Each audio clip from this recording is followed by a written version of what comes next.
எண்ணெய் நல்லா பிரிஞ்சு வந்துருச்சு பாருங்க. ஊறுகாய் ரெடி ஆயிடுச்சு. பொருட்கள் தக்காளி 2 கிலோ அளவு எடுத்துக்கிறேன். நல்லா கழுவிட்டு தண்ணி இல்லாமல் சுத்தமாக இன்னும் கொஞ்சம் ட்ரை ஆக்கி வச்சுருக்கேன். இதுமாதிரி நடுப்பகுதியை கட் பண்ணிவிட்டு அந்த காம்பு இருக்கிற பகுதியை கட் பண்ணிவிட்டு இதை பொடியாக கட் பண்ணிக்குவோம். 100 கிராம் புளி கணக்கில் ஒரு 200 கிராம் புளி எடுத்து வச்சுருக்கேன். வெறும் மிளகாத்தூள், தேவையான அளவுக்கு எண்ணெய், உப்பு. இது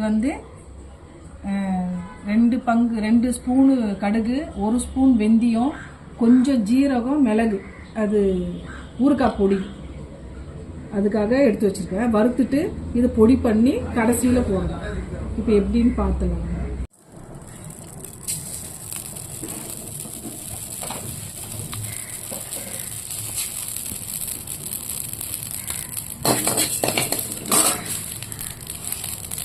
ஒரு ஸ்பூன் வெந்தயம், 1/4 ஸ்பூன் அளவு மிளகு, வறுக்காம இதெல்லாம் தீயே வறுக்கிறோம். கொஞ்சமா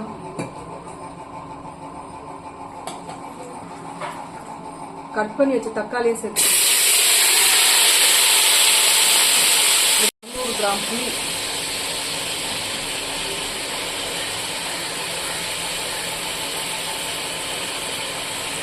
புளி போட்டால் தான் ஊறுகாய் கெடாமல் இருக்கும். அதனால புளி உப்பு,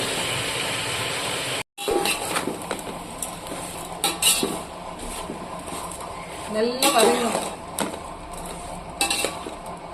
வதங்கி வந்து அரைக்கணும். வதங்கி வந்துச்சு. இப்போ அரைச்சிட்டு வந்து தாளிச்சிடுவோம். நல்லா வதங்கிச்சு.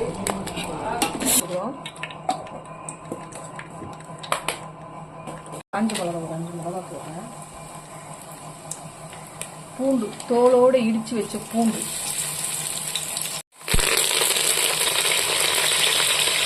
அரைச்சி வச்ச தக்காளி வச்சுக்கலாம்.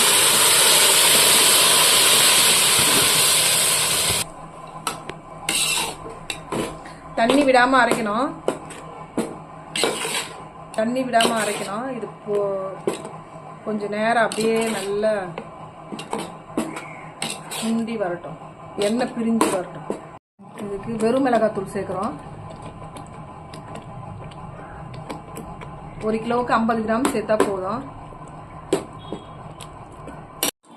பாருங்க, நல்லா எண்ணெய் சுண்டி வந்துச்சு, எண்ணெய் பிரிய ஆரம்பிச்சிருச்சு. இந்த நேரத்துக்கு இந்த பொடியை சேர்த்துக்கிறோம். கடுகு, வெந்தயம், ஜீரகம், மிளகு போட்டு அரைச்ச பொடி. இதுதான் ஊறுகாய் இன்னும் டேஸ்ட் சேர்க்கும், கெடாம பார்த்துக்கோ. ரெடி ஆயிடுச்சு ஊறுகாய். இது ரொம்ப நாளைக்கு வச்சுக்கலாம், கெடாம இருக்கும். நீங்களும் இது மாதிரி செஞ்சு பாருங்க. இது நீங்க